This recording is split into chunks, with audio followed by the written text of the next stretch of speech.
इस कार्यक्रम के पुण्यार्जक हैं श्री दिगंबर जैन धर्म प्रभावना समिति एवं सकल दिगंबर जैन समाज पंचायत समिति कटनी मध्य प्रदेश। जय जिनेंद्र दर्शकों, मैं हूं अंशिका और एक बार फिर आप सभी का स्वागत करती हूं आज के विशेष प्रसारण, जिसमें आप देख रहे हैं मध्य प्रदेश के कटनी स्थित उदयमान तीर्थ दयोदय पशु सेवा केंद्र गौशाला में संत शिरोमणि आचार्य श्री 108 विद्यासागर जी महाराज के परम प्रभावक शिष्य परम पूज्य मुनि श्री 108 प्रमाण सागर जी महाराज एवं मुनि श्री 108 अरह सागर जी महाराज सत्संग के पावन सानिध्य में आयोजित हो रहे दशलक्षण पर्व के द्वितीय दिवस यानी उत्तम मार्दव धर्म के भक्तिमय दृश्य। तो आइए दर्शकों, बिना समय गवाए अब हम भी विशेष प्रसारण के माध्यम से सहभागी बनते हैं तत्वार्थ सूत्र के।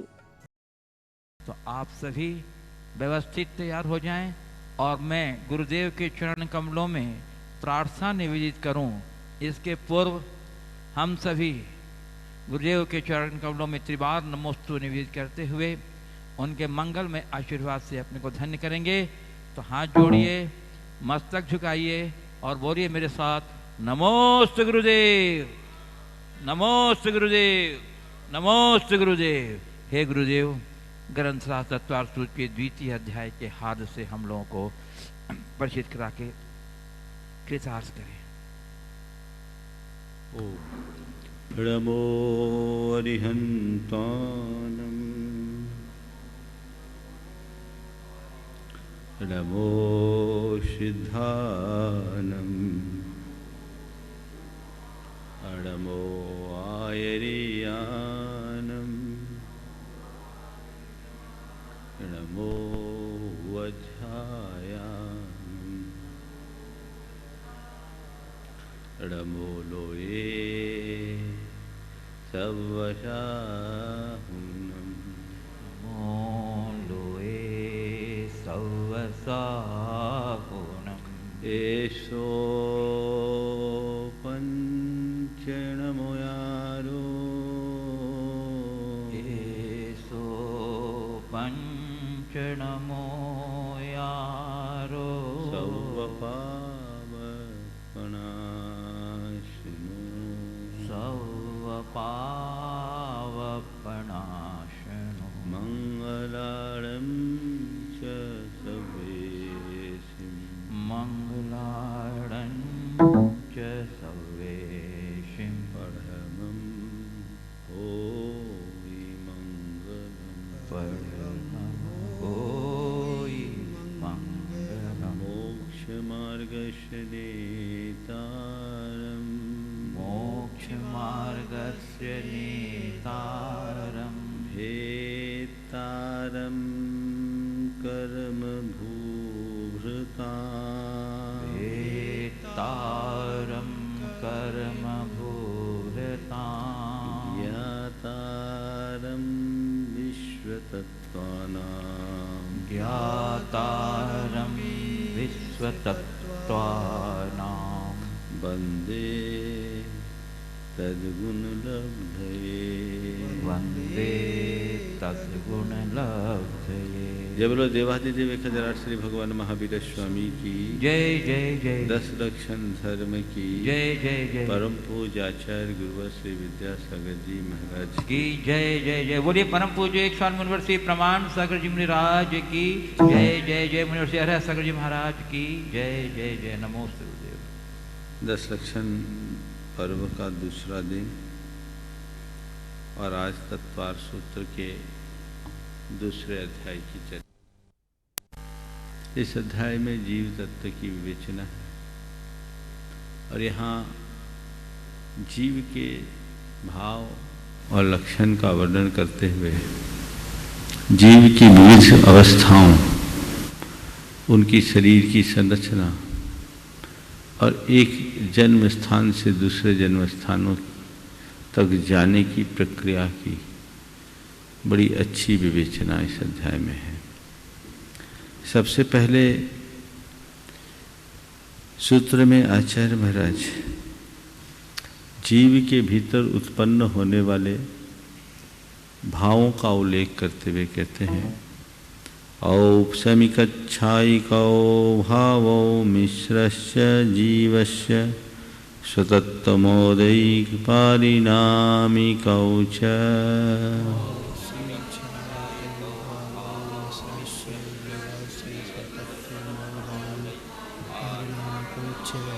औपसमिक छायिको भाव, औपसमिक और छायिक भाव, मिश्रश्च, मिश्र यानी शोपशम भाव भी, जीवस्य स्वतत्वम, जीव के स्वतत्व यानी असाधारण भाव है, औदैहिक पारिणामिको च, औदैहिक और पारिणामिक भाव भी। यहाँ 5 भाव है, औपसमिक भाव, छायिक भाव, छायोपसमिक भाव, औदैहिक भाव और पारिणामिक भाव। औपसमिक भाव को सबसे पहले लिया क्योंकि इस जीव को मोक्ष मार्ग में आगे बढ़ते समय सबसे पहले उपशम सम्यक दर्शन की प्राप्ति होती है। इसके बाद छायिक भाव, यह औपसमिक और छायिक भाव केवल भव्य जीवों को, सम्यक दृष्टियों को ही होता है। बीच में मिश्र भाव को लिया, ये भव्य अभव्य सभी को पाया जाता है, इसलिए यहाँ मिश्र भाव को बीच में लिया। और औदैहिक और पारिणामिक भाव सर्व संसारी जीवों को पाए जाते हैं, इसलिए इन्हें अंत में लिया। तो ये औपसमिक छायिको भावो मिश्रश्च, मिश्र भाव को च शब्द के साथ जोड़ा, ये ज्ञानी अज्ञानी भव्य अभव्य सभी में पाया जाता है। औपसमिक और छायिक भाव मात्र भव्य सम्यक दृष्टि में पाया जाता है। इन 5 प्रकार के भावों की चर्चा हम आगे करें, उससे पहले इनका स्वरूप हमें जान लेना चाहिए। हमारे अंदर हर पर भाव उभरते हैं, ये भाव अलग अलग निमित्तों से उत्पन्न होते हैं। कुछ भाव हैं जो कर्मों के दबने से प्रकट होते हैं, उन्हें औपसमिक भाव कहते हैं। कुछ भाव हैं जो कर्मों के क्षय से प्रकट होते हैं, वे छायिक भाव कहलाते हैं। तीसरा भाव है छायोपसमिक भाव, ये कुछ अंशों में क्षय और कुछ अंशों में उपशम होने से जो मिश्र अवस्था होती है उससे प्रकट होते हैं, इसलिए इसे छायोपसमिक भाव या मिश्र भाव की संज्ञा है। जो कर्म के उदय से उत्पन्न होते हैं उसको औदैहिक भाव कहते हैं। और 5वां भाव पारिणामिक भाव है, जो स्वभावतः प्रकट होता है, जिसमें न तो किसी कर्म का क्षय, न उपशम, न उदय, न क्षोपशम, कुछ भी नहीं, सहज स्वभाव से प्रकट होने वाले भाव को पारिणामिक भाव कहते हैं। तो ये 5 भाव हैं जो जीव में ही पाए जाते हैं, अन्यों में नहीं पाए जाते, इसलिए इन्हें जीव के स्वतत्व के रूप में जाना जाता है। आगे के सूत्रों में इनके भेदों की चर्चा कर रहे हैं। द्विनवाष्टादशैकविंशति त्रिभेदा यथाक्रमम्,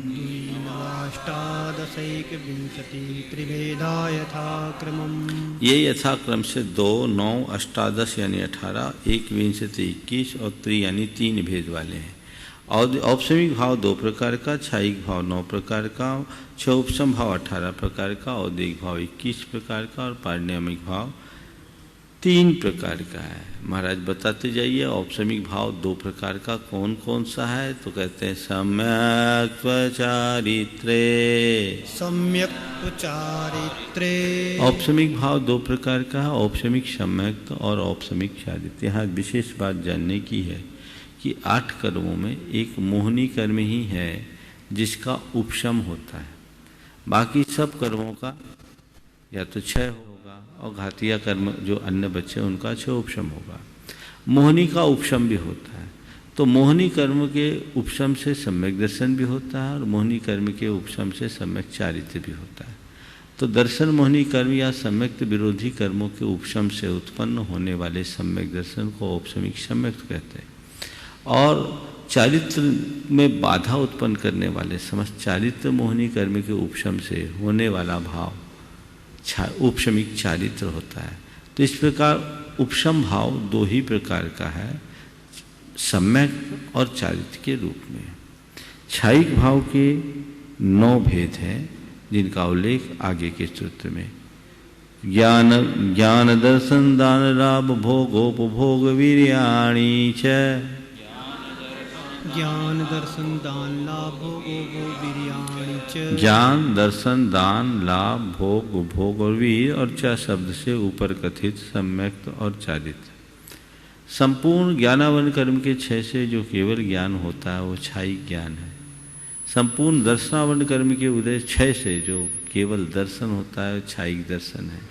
इसी तरह दानांतराय लाभांतराय भोगांतराय और उपभोगांतराय और वीर्यांतराय, इन 5 अंतराय कर्मों के 6 से जो भाव प्रकट होता है वो क्रमशः दान लाभ भोग उपभोग और वीर उपलब्धि होती। साथ ही समस्त दर्शन मोहिनी कर्म के 6 से छायिक सम्यक दर्शन और समस्त चारित्र मोहिनी कर्म के 6 से छायिक चारित्र, ये कुल 9 भाव छायिक भाव के भेद हैं। ये हमें जानना चाहिए। अब क्षोभसम भाव के 18 भेदों का उल्लेख। महाराज जी इसमें कुछ पूछे? हाँ बोलो। अभी सम्यक चारित्र में कहा था, औपसमिक सम्यक्त और औपसमिक चारित्र। यहाँ पर छायिक सम्यक तो छायिक चारित्र ऐसा 6 शब्द में आ गया ना, दोहराएंगे क्यों? तो वहाँ औपसम कर रहा है सम्यक्त का। हाँ तो सम्यक्त और चारित्र को प्रसंगानुसार लगाएंगे, 6 शब्द से यहाँ छायिक सम्यक्त कर दिया मतलब जी। हाँ तो वो अभी बोला ना, अभी क्या बोला? 6 शब्द से सम्यक्त और चारित्र लेंगे। छायिक भाव है तो सब में छायिक अपने आप लग गया, लगाने की क्या जरूरत? ठीक है। फिर नहीं तो अभी क्षोभसम में भी बोलोगे। ज्ञान दर्शन लब्धयस् चतुस्त्री पंच भेदा सम्यक्त चारित्र संयमाश्च। ज्ञान दर्शन लब्धश्चतुस्त्री पंच भेदा सम्यक्त चारित्र संयमाश्च। ज्ञान अज्ञान दर्शन और लब्धियाँ क्रमशः चतु यानी 4, त्रि यानी 3, फिर त्रि यानी 3 और पंच यानी 5 भेद वाले सम्यक चारित्र और संयमा संयम। ज्ञान क्षोभसमिक ज्ञान 5 ज्ञानों में केवल ज्ञान को छोड़कर शेष 4 ज्ञान क्या है? क्षोभसमिक ज्ञान यहाँ लिखा नहीं है लेकिन यहाँ हमें लगाना पड़ेगा। तो कौन सा ज्ञान? क्षोभसमिक ज्ञान। 3 अज्ञान है जो हम पहले अध्याय में जान के आए हैं, मति ज्ञान, शुद्ध ज्ञान और अवधि ज्ञान विपरीत होते हैं। तो ये तीनों अज्ञान भी ज्ञानावरण कर्म के क्षोभसम से होते हैं। दर्शन के 4 भेद हैं, चक्षु अचक्षु अवधि और केवल। तो केवल दर्शन को छोड़कर शेष 3 क्षोभसमिक दर्शन। लब्धियाँ ऊपर जिसे दान लाभ भोग उपभोग और वीर की शक्तियाँ बताई थी इसे लब्धि कहते हैं। और ये 5 लब्धियाँ अंतराय कर्म के क्षोभसम से प्रकट होती है। फिर तो ज्ञान 4, अज्ञान 3, दर्शन 3, लब्धियाँ 5। सम्यक कौन सा सम्यक? क्षोभसमिक सम्यक। दर्शन मोहिनी कर्म के क्षोभसम से जो सम्यक दर्शन हो, और चारित्र क्षोभसमिक चारित्र तथा संयमा संयम पंचम गुण स्थान का जो भाव है, ये 18 क्षोभसमिक भाव के भेद है। अब औदैहिक भाव के भेद। आज थोड़ा सा मैं फास्ट ले रहा हूँ क्योंकि सबसे बड़ा अध्याय है, 52 सूत्र है और मुझे 4 बजे अपनी गाड़ी को गंतव्य तक पहुँचाना है। औदैहिक भाव के 21 भेद। गति कसाय लिंग मिथ्या दर्शना ज्ञाना संयता सिद्धलेश्यास चतुश्चतुस्त्रय कैक षड्भेदाः।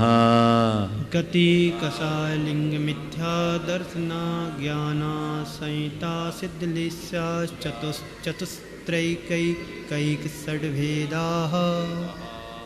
गति कसाय लिंग मिथ्या दर्शन अज्ञान असंयत असिद्धत्व और लेश्याएँ क्रमशः 4, 4, 3, 1, 1, 1, 1 और 6 भेद वाले षड्भेदा।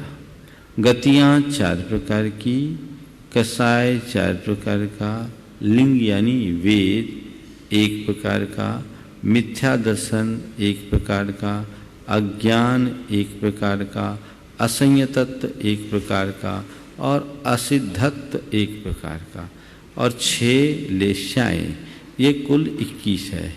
4 गति, 4 कषाय, 3 लिंग और मिथ्या दर्शन, अज्ञान, असंयम और असिद्धत्व, ये 4 और 6 देश्याएँ सब मिला के कितने हो गए? 21। ये औदैहिक भाव है, ये कर्म के उदय से होते हैं। हमारे मन में उत्पन्न होने वाले क्रोध, मान, माया, लोभ, रूप, कषाय, ये क्या? औदैहिक है। हम मनुष्य, स्त्रियंच, देव और नारकी होते हैं, ये क्या है? औदैहिक है, कर्म के उदय से। तो गति, कषाय, लिंग, स्त्री, पुरुष, नपुंसक के भेद से 3 भेद होते हैं, ये तीनों कर्म के उदय से होते हैं। मिथ्या दर्शन कर्म के उदय से मिथ्यात्व भाव होता है। ज्ञानावरण कर्म के उदय से अज्ञान भाव होता है। असंयम चारित्र को ग्रहण करने की अरुचि, ये भी कषाय के उदय से होता है। असिद्धत्व कर्म सामान्य के उदय से असिद्धत्व भाव होता है। 6 लेशाएँ कषायों से रंगी हुई मन वचन काय की प्रवृत्ति को लेश्या कहते हैं। हमारे यहाँ कृष्ण, नील, कापोत, पीत, पद्म, शुक्ल रूप में ये 6 लेश्याएँ हैं। चूँकि ये कषायों के उदय से जुड़ी हुई है, इसलिए इनको भी औदैहिक भाव में अंतर्गर्भित किया गया है। इस तरह ये कुल 21 भेद किसके हैं? औदैहिक भाव के। ये सब कर्मोदय से होते हैं। अब अगर हम हर पल अपने जीवन में उभरने वाले परिणामों पर थोड़ा ध्यान रखें और कर्म का उदय मानकर उसे नज़रअंदाज कर ले, तो हम अपने परिणामों की काफ़ी संभाल कर सकते हैं और परिणामों की उस संभाल से कर्मों को काटने में भी समर्थ हो सकते हैं। गुरुदेव 1987 में गंभीर रूप से बीमार थे। थोबोन जी की बात है। पंडित जगन मोहन लाल जी गुरुदेव के पास पहुँचे। उनके साथ एक और विद्वान थे। वो थोड़ा निश्चय की तरफ झुकाव रखने वाले ज़्यादा थे। गुरुदेव की शरीर की स्थिति बहुत गंभीर थी। 103-4 फीवर था, बारिश हुई नहीं थी, प्रचंड गर्मी पड़ रही थी, सिर ऐसे घूमता था, वो लेटे हुए थे। पंडित जी पहुँचे, मैं उस समय वहीं था। उन्होंने कहा, गुरुदेव कैसा लग रहा है? महाराज जी कैसा लग रहा है? गुरुदेव ने बहुत सहजता से कहा, औदैहिक भाव है, जान रहा हूँ, देख रहा हूँ। क्या कहा? औदैहिक भाव है, जान रहा हूँ, देख रहा हूँ। मतलब ये बुखार अशाता के उदय से आया, उसका परिणाम है। मैं उसको देख रहा हूँ, जान रहा हूँ। ये मेरा स्वभाव है, जानना देखना मेरा स्वभाव है। और शरीर में विकार उत्पन्न करना कर्म का स्वभाव। कर्म अपना काम कर रहा है, मैं अपना काम कर रहा हूँ। ये ज्ञान यदि हमारे मन मस्तिष्क में हर जगह बैठ जाए तो फिर हम पर कभी कर्म हावी नहीं हो सकता। तो यही बात हमें ध्यान में रखना चाहिए। इन भावों को समझे, ये उदय से आने वाले भाव हैं जो हमारा स्वभाव नहीं है। आखिरी है पारिणामिक भाव, उसके 3 भेद।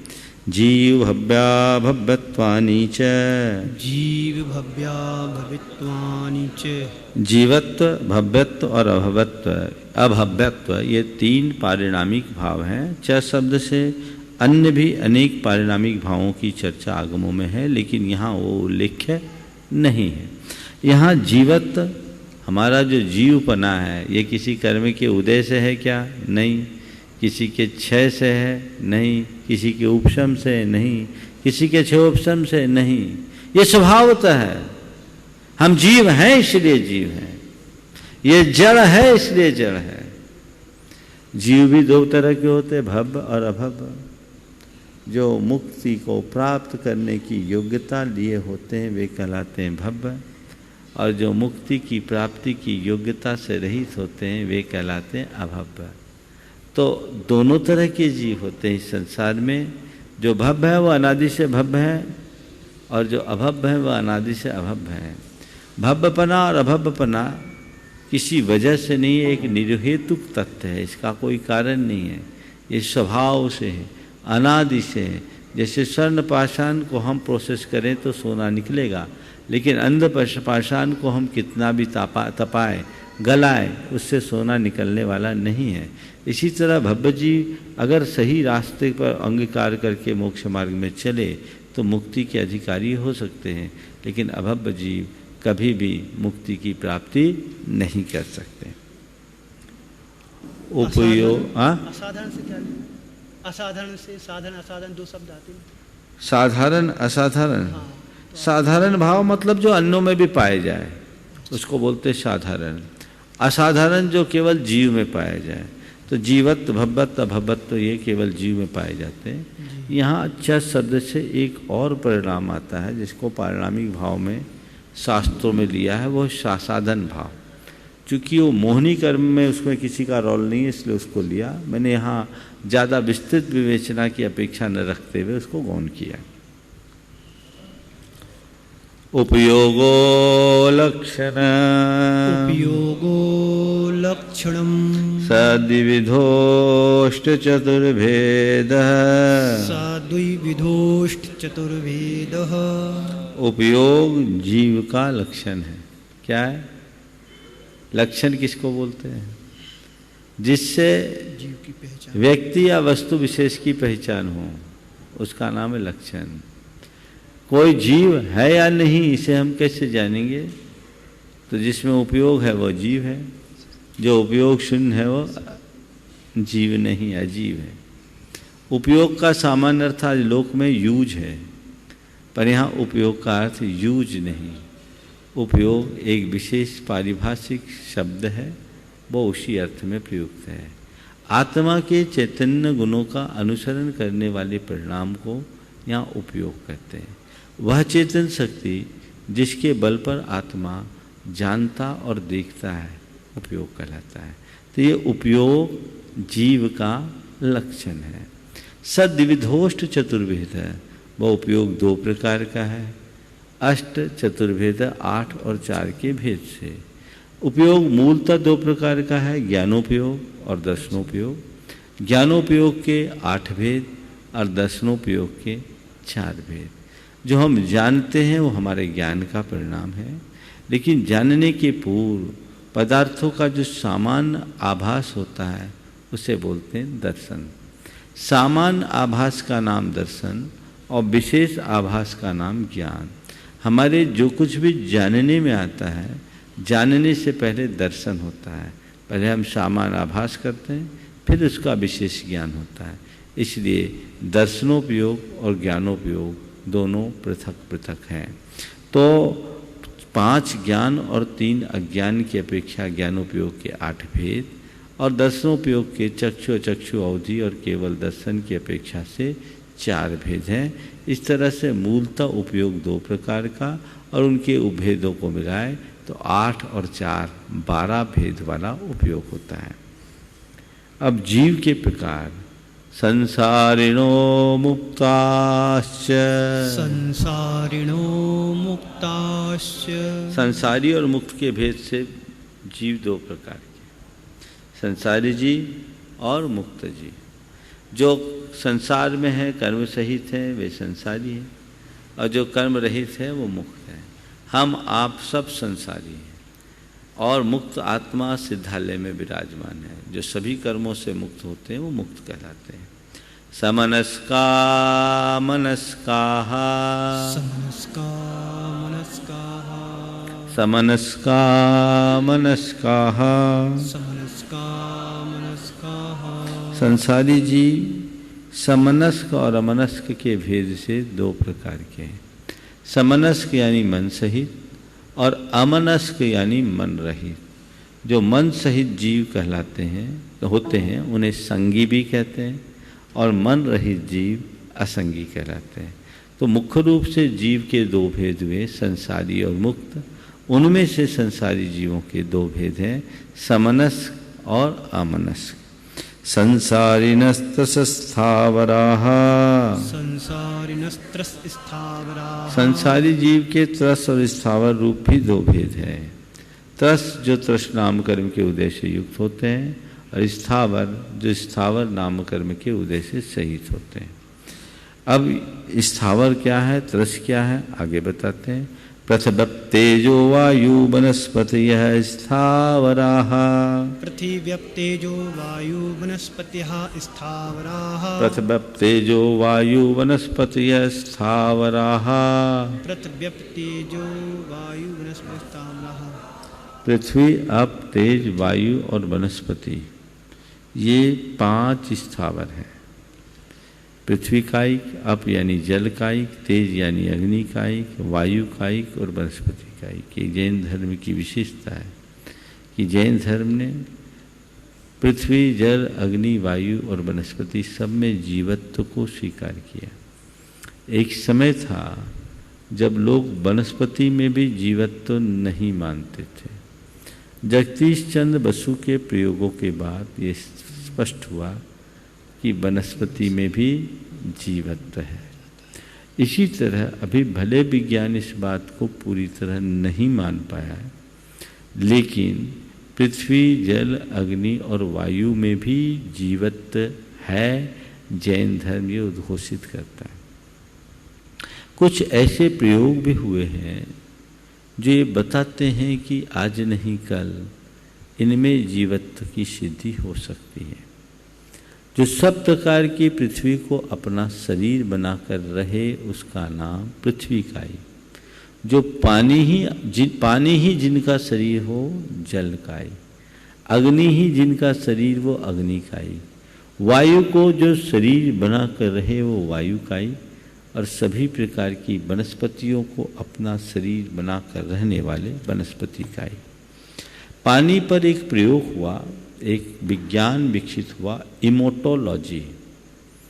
बुसारू इमोटो नाम का एक जापानी विद्वान, उन्होंने एक प्रयोग किया कि पानी का रविकरण करके उसे -20 डिग्री के टेम्परेचर में जमाया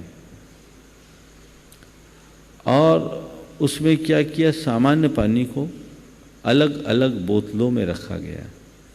एक में लिखा गया तुम देवदूत हो, हम तुम्हें अनेक अनेक धन्यवाद। एक में लिखा तुम यमदूत हो, हम तुम्हें मार डालेंगे।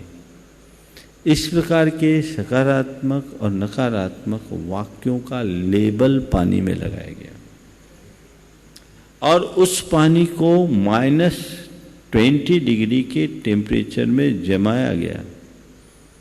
उसके बाद उसके जो फोटोज लिए गए, फोटोग्राफ्स लिए गए, उन्हें देखकर आप चौंक जाएंगे। मेरे पास वो फोटोज हैं, पाठ की किताब में लिया, उसमें होंगे।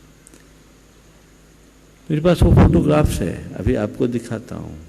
आप देख करके आश्चर्य में पड़ जाएंगे कि हमारी भावनाओं का पानी जैसी वस्तु पर कितना प्रभाव पड़ता है।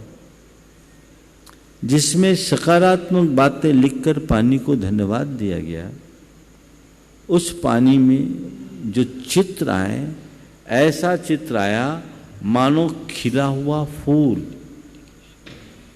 और जो पानी में लिखा गया तुम यमदूत हो, हम तुम्हें मार डालेंगे, उसका जो चित्र आया वो ऐसा मानो कंकालों का ढेर। अभी थोड़ी देर में आपको दिखाता हूँ, निकल जाएगा।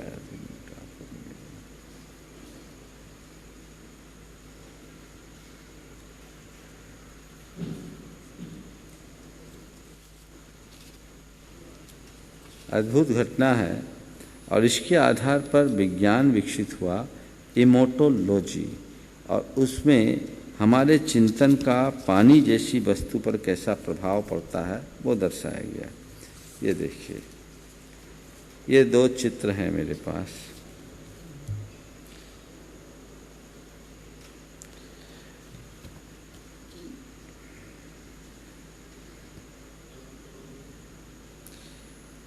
मोसारो इमोटो ने ये प्रयोग किया और पानी पर हमारे भावों का वाइब्रेशनल इफेक्ट क्या होता है वो दिखा। आप लोगों को दिख रहा है, इसको सबको दिखाओ। ये दोनों चित्र हैं जिसमें सकारात्मक बातें लिखी गई और उन सकारात्मक बातों के परिणाम स्वरूप आपको ऐसा लग रहा है कि ये पानी खिला हुआ फूल है। दिख रहा है? थोड़ा सा स्पष्ट करो, रिफ्लेक्शन आ रहा है। आ गया? कैमरे के पास लगा के वहाँ से दिखाओ, ले जाओ वो रिफ्लेक्शन लाइट की। और ये दूसरा चित्र है। ये चित्र ऐसा लग रहा है मानो कंकालों का ढेर। इसमें लिखा है कि you make me sick I will kill you. आप देखिए, दोनों को कैमरे के पास ले जाके दिखाओ अलग अलग। तो ये चमत्कार हमारे भावों का है। आगे पीछे आज नहीं कल, भले विज्ञान इस बात को मान्यता नहीं दे रहा है, वहाँ पास से करो, मान्यता नहीं दे रहा है, लेकिन आज नहीं कल इसके परिणाम अवश्य आएंगे। तो हमें समझना चाहिए। यह है बुशारो इमोटो, एक वैज्ञानिक हुआ है, इमोटोलॉजी उनके सिद्धांत का नाम है। तो चलिए, ये 5 प्रकार के स्थावर हैं, पृथ्वी, जल, अग्नि, वायु और आकाश। थोड़ा अच्छे से दिखा दो, सब अच्छे से देख सके। पृथ्वी, जल, अग्नि, वायु और आकाश, ये 5 प्रकार के स्थावर सजीव हैं और इनसे हमें जीवंत संबंध रखना चाहिए। इनमें जीवत्व को जान के हमें क्या करना है? इनके साथ हम अपनी संवेदनाएं जुड़े, इनका व्यर्थ दोहन न करें, इन्हें विनष्ट होने से बचाएं, तो ही हमें ये सब जानने की सार्थकता होगी। तो ये 5 स्थावर हैं। अब त्रस किसे कहते हैं देख लिया आपने? ये देखिए, एकदम ऐसी लग रही है कंकालों का ढेर। ये दोनों चित्रों में इतना बड़ा अंतर, ये समझना चाहिए। उसके नीचे की लाइन लिखी, उस लाइन को भी दिखा दो।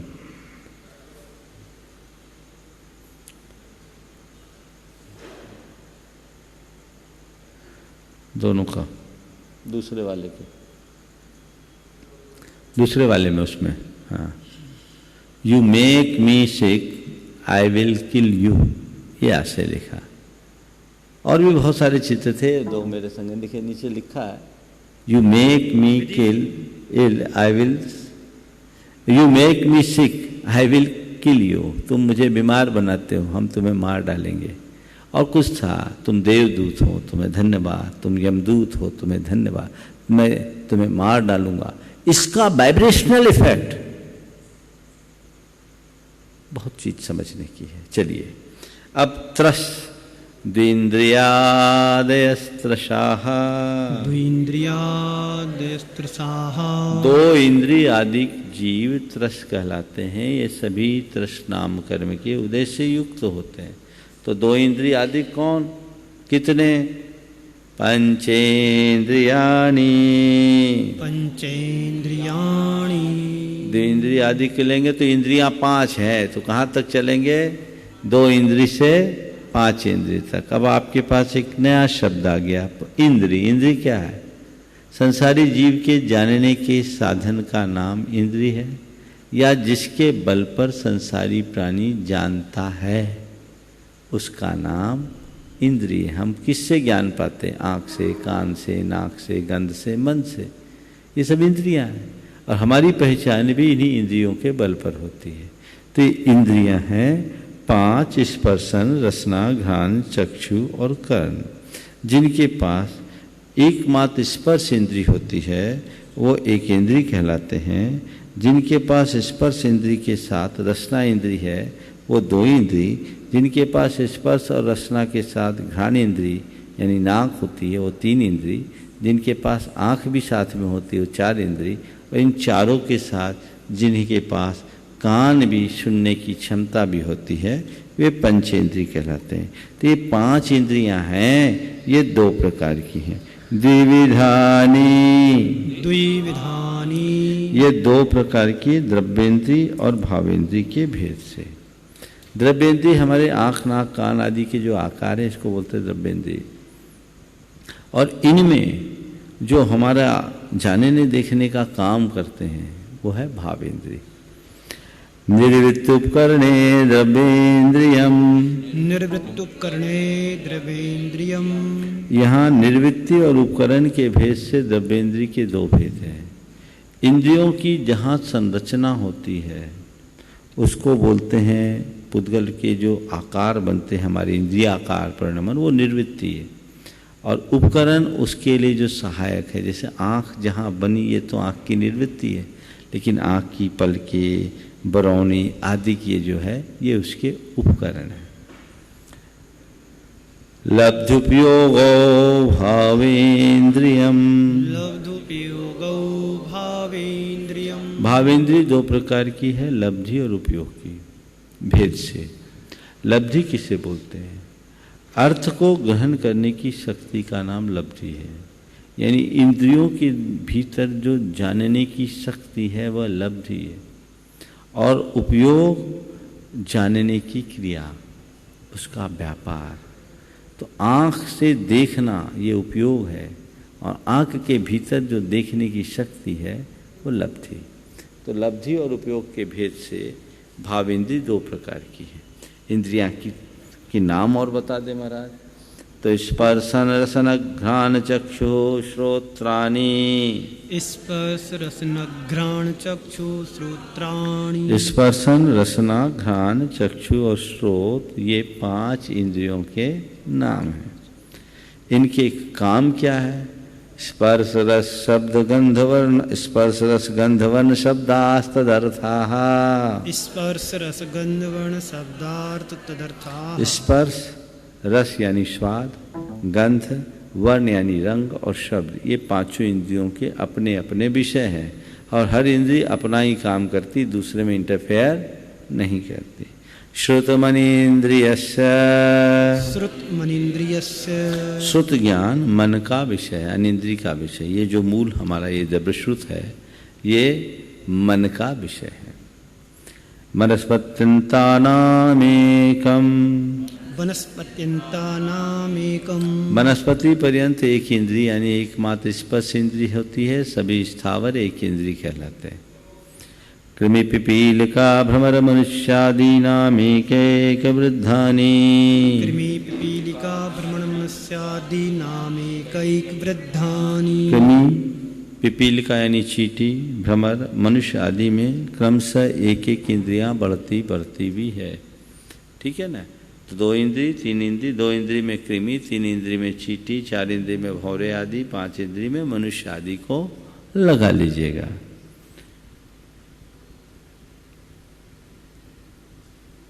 आपके सहजानंद जी वर्णी एक अपना प्रवचन कर रहे थे, तत्वार्थ सूत्र के बारे में व्याख्यान किया। उसके बाद लोगों को परखने के लिए पूछा कि भाई पंचेंद्रिय का कोई उदाहरण बताओ। तो एक ने कहा हाथी। बोले हाथी कैसे? बोले 4 पांव और सूंड। 4 इंद्रिय का उदाहरण बता दो। वहाँ चौपाई पड़ी थी। बोले ये चौपाई मेज होती ना। बोले क्यों? इसके 4 पाए हैं।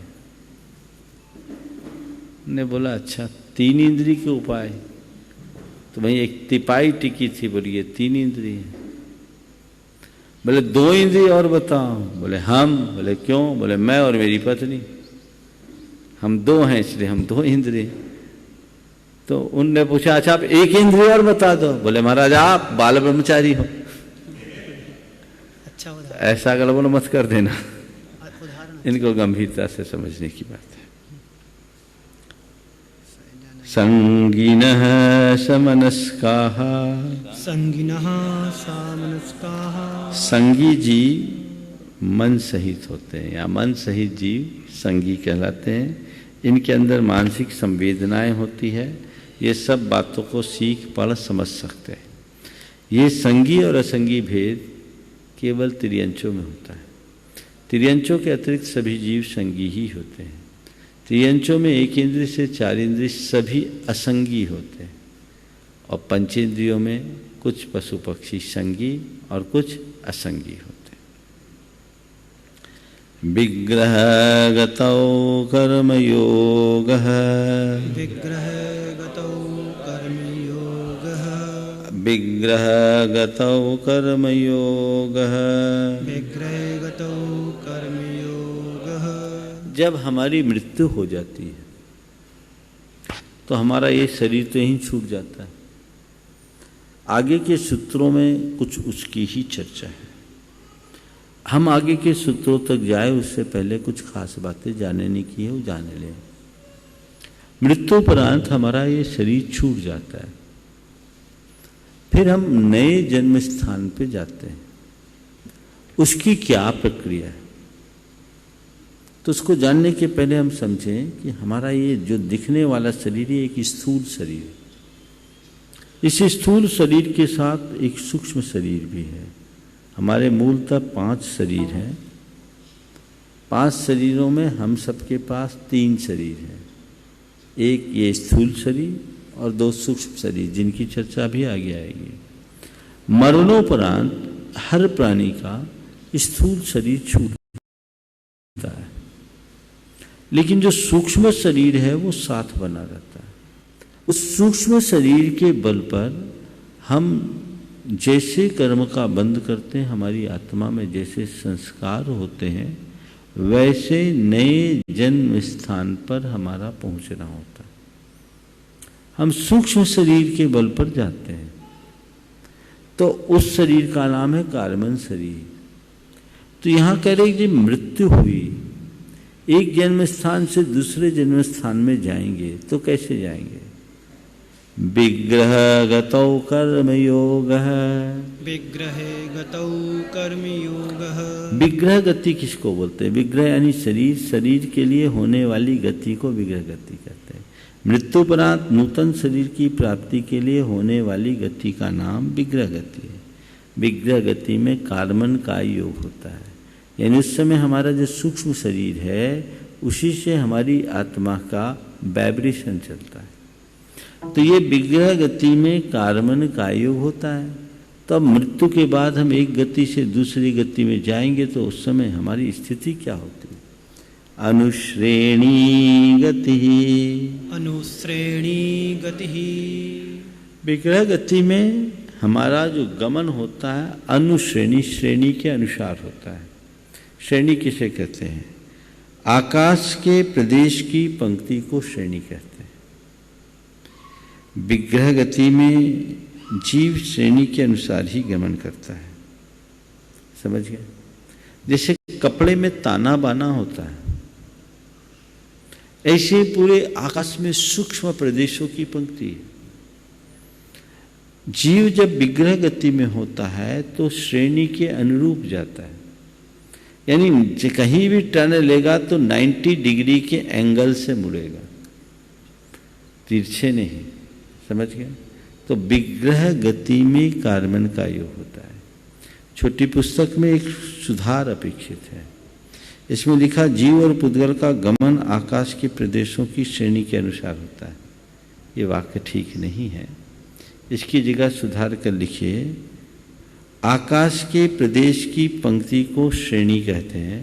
नोट कर लो, जो लोग सुन रहे हैं वो भी सुधार लें।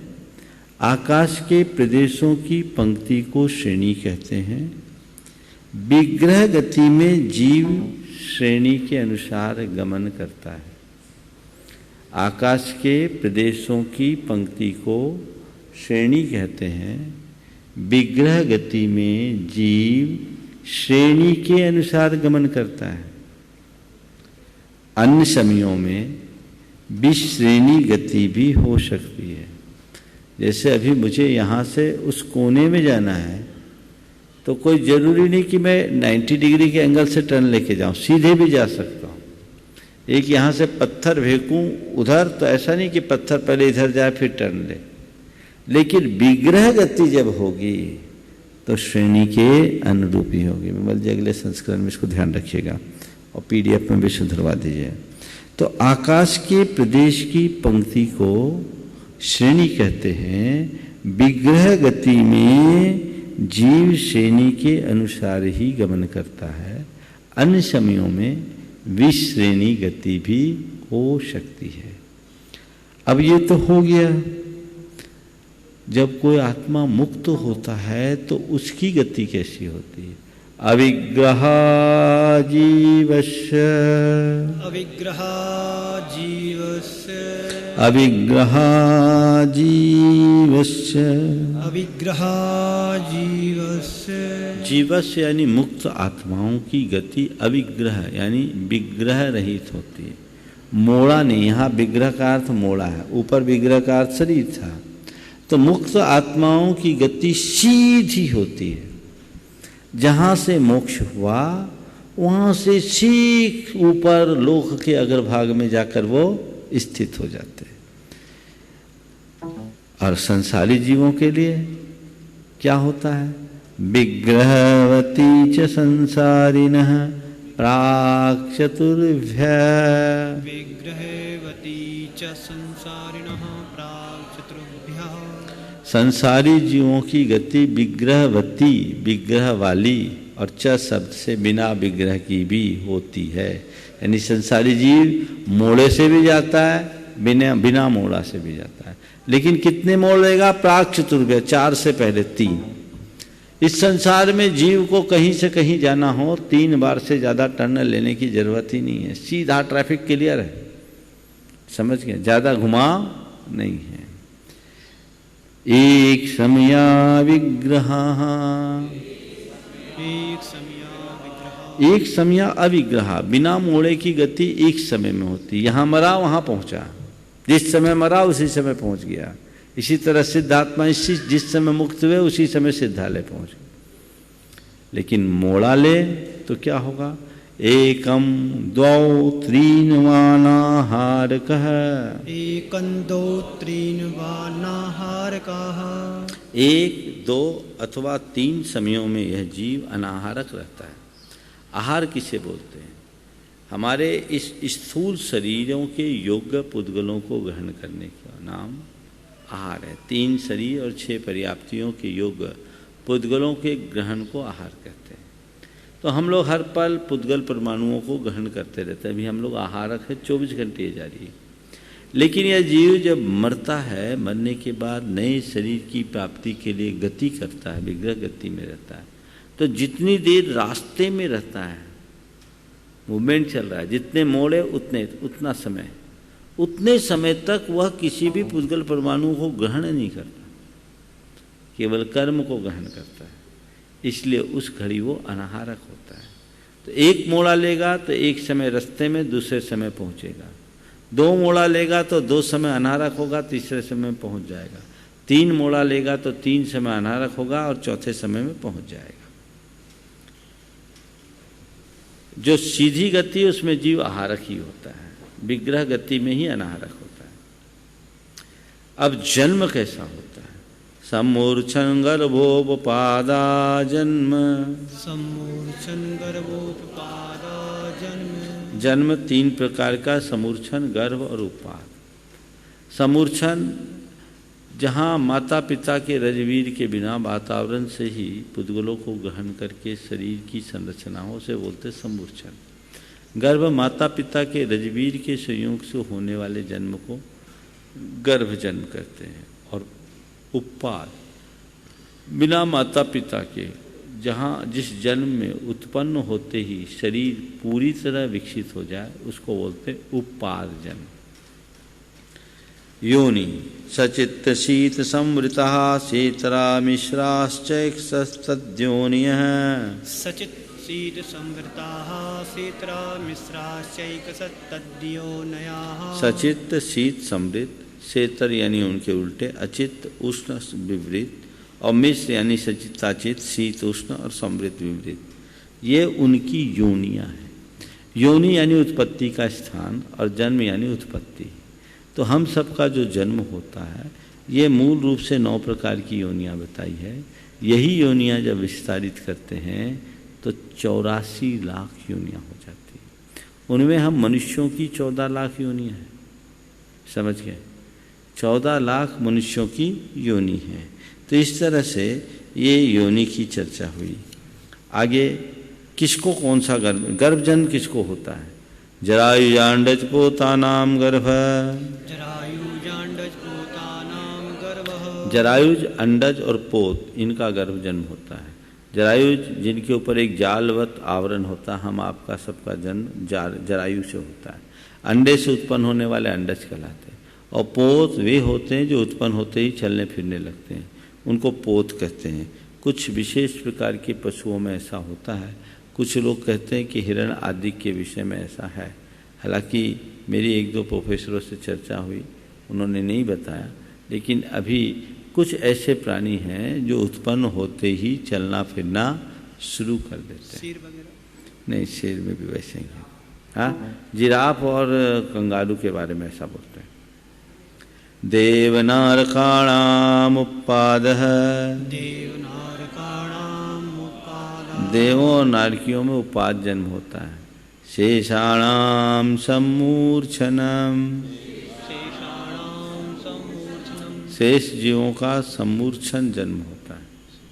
जितने बच्चे देवनारकी को हटा दो, गर्भज को हटा दो, जरायुज, अंडज और पोतों को हटा दो, तो जो भी बच्चे वे सब सम्मूर्छन है। अब शरीर की बात आती है। हमारे 5 शरीर है। औदारिक वैक्रिक आहारक तेजस कर्मणानि शरीराणि, औदारिक वैक्रिक आहारक तेजस कर्मणानि शरीराणि। औदारिक वैक्रियक आहारक तेजस और कार्बन, ये 5 शरीर हैं। हम मनुष्य त्रियंचों के इस स्थूल शरीर को औदारिक शरीर कहते हैं। देवों और नारकियों के स्थूल शरीर का नाम वैक्रिक शरीर है। आहारक शरीर एक विशिष्ट शरीर है जो विशिष्ट रिद्धिधारी मुनिराज के, छठे गुणस्थानवर्ती मुनिराज के शंका समाधान के लिए निकलता है। ये उनके मस्तक से एक हाथ का एक मानवाकार पुतला निकलता है और वह पास में रहने वाले जो भी केवली या शुद्ध केवली भगवान है उनके चरणों में अपना निवेदन प्रकट करके पूछता है और वापस लौट आता है। तेजस शरीर स्थूल शरीरों में कांति, उष्मा और प्रकाश उत्पन्न करता है। हमारे शरीर में जो टेम्परेचर है इसी तेजस शरीर की देन है। और कार्बन शरीर हमारे संस्कारों का शरीर, इसे कारण शरीर भी कहते हैं, सूक्ष्म शरीर भी कहते हैं। ये कार्बन शरीर, ये 5 प्रकार के शरीर होते हैं जो उत्तरोत्तर परम परम सूक्ष्मम, परम परम सूक्ष्मम, ये आगे आगे सूक्ष्म से सूक्ष्मतर है। प्रदेशतो संख्ये गुणम प्राक तेजसात्, प्रदेशतो संख्ये गुणम प्राक तेजसात्। सूक्ष्म है लेकिन इनमें प्रदेश अधिक अधिक है। असंख्यात असंख्यात गुण है तेजस शरीर से की पहले तक। औदारिक से असंख्यात गुण वैक्रिक, वैक्रिक से असंख्यात गुण आहारक, आहारक के आगे अनंत गुणे परे। आहारक में जितने प्रदेश है उससे अनंत गुना तेजस में, और तेजस में जितना प्रदेश है उससे अनंत गुने प्रदेश कार्बन शरीर में।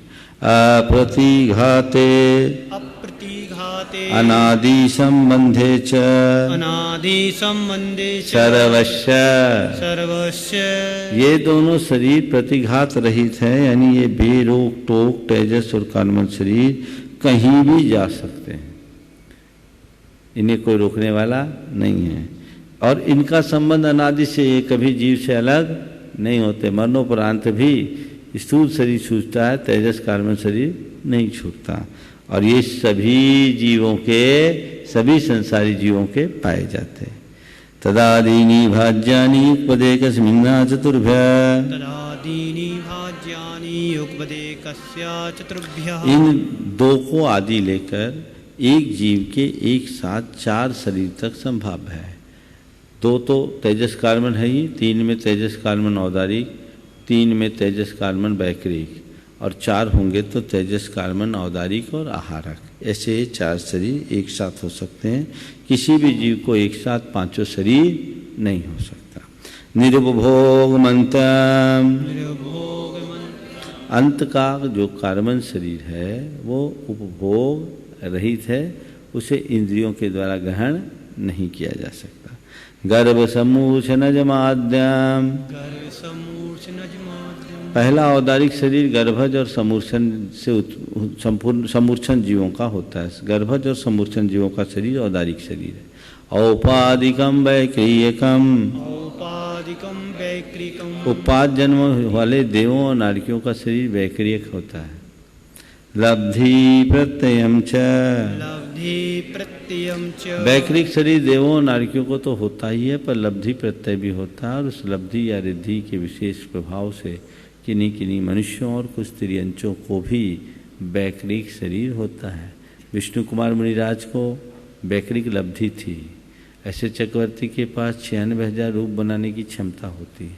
तो बहुत सारे मनुष्यों में और कुछ त्रियंचों में विक्रिया करने की क्षमता होती है। तेजसमपि, तेजस शरीर भी लब्धि अर्थात रिद्धि के निमित्त से प्राप्त होता है। ये तेजस शरीर दो प्रकार का होता है, एक निःसरणात्मक, दूसरा अनिःसरणात्मक। अनिःसरणात्मक शरीर हमारे शरीर के अंदर रहता है, जो शरीर में टेम्परेचर देता है। निःसरणात्मक तेजस शरीर जो बाहर निकलता है, ये शुभ और अशुभ के भेद से दो प्रकार का होता है। शुभ तेजस कर्णापूरित मुनिराज के, शुभ तेजस कर्णापूरित मुनिराज के दाएं कंधे से निकलकर 12 योजन में सुभिक्ष बना करके लौट जाता है। अशुभ तेजस क्रोध को प्राप्त मुनिराज के बाएं कंधे से निकलता, लाल रंग और विकृत आकार वाला होता है और 12 योजन में रहने वाले अपने वैरी को विनष्ट करके मुनि के शरीर में लौटता है और ज़्यादा देर तक टिक जाए तो मुनि को भी भस्म कर डालता है। दीपायन मुनि ने इसी तेजस शरीर से द्वारिका को भस्म किया था। शुभम विशुद्धमव्याघाति चाहारकम प्रमत्त संयतस्यैव, शुभम विशुद्धमव्याघाति चाहारकम प्रमत्त संयतस्यैव। शुभ विशुद्ध और व्याघात रहित आहारक शरीर प्रमत्त संयत यानी छठे गुणस्थानवर्ती मुनि राजों को ही होता है। नारक सम्मूर्छिनो नपुंसकानि, नारक सम्मूर्छिनो नपुंसकानि, नारकी और सम्मूर्छन नपुंसक ही होते हैं।